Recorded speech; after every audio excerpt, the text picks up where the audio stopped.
Nous sommes en ligne avec Sarah Mohamed Gaillard, maîtresse de conférences en histoire contemporaine à l'INALCO. Merci d'être avec nous. Que retenez-vous du discours du chef de l'État? Il a notamment prononcé 2 fois le mot « ensemble » en vue de préparer l'avenir. C'est un appel au dialogue. Oui, le discours est relativement attendu, mais il faut retenir ce besoin de travail collectif et puis la notion de construction du pays qui reste encore à faire, qui est en partie engagée, mais qui n'est pas achevée. Donc très clairement, il se positionne classiquement, comme il l'a fait en 2018, sur un appel au dialogue, au travail collectif entre l'État et les partis politiques calédoniens, mais aussi métropolitains, pour pouvoir construire le pays. Et il a également évoqué un nouveau projet. Donc ça reste à discuter, à essayer de comprendre ce que pourrait être ce nouveau projet suite à la sortie de l'accord de Nouméa en 2022. Un appel au dialogue, au collectif. Est-ce que c'est l'occasion aussi pour lui de se présenter comme un héritier de Michel Rocard ?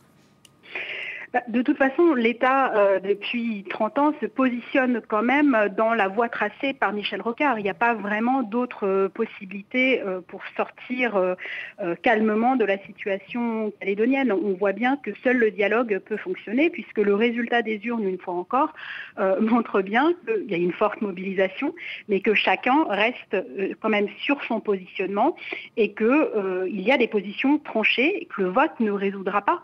Les indépendantistes resteront indépendantistes et les loyalistes resteront attachés à la France.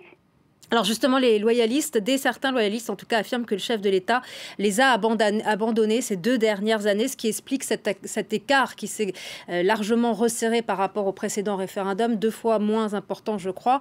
Reste donc une des questions majeures quand même, c'est le développement économique de l'île et une meilleure répartition des richesses.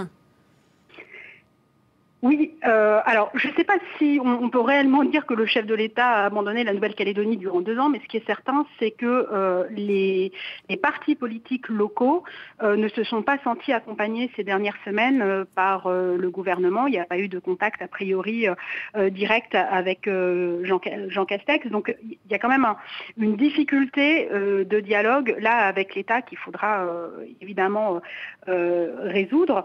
Donc ça reste quand même un élément extrêmement important pour pouvoir envisager la suite.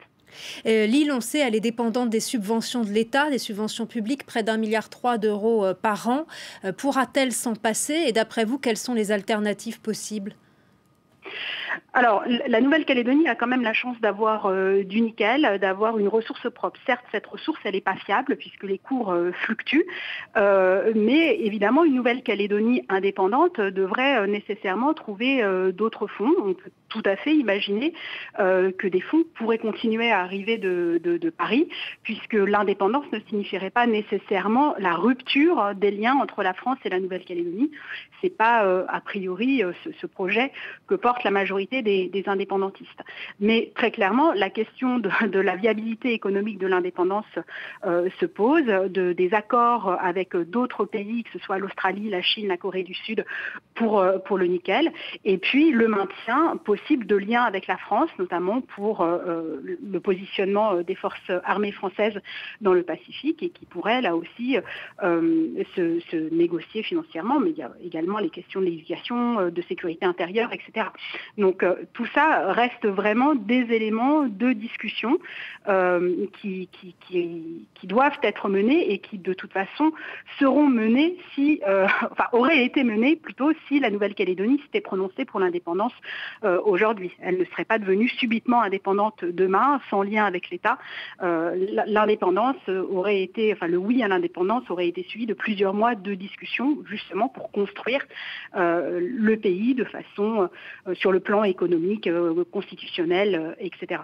Merci beaucoup, Sarah Mohamed Gaillard, d'avoir été avec nous et merci pour votre analyse.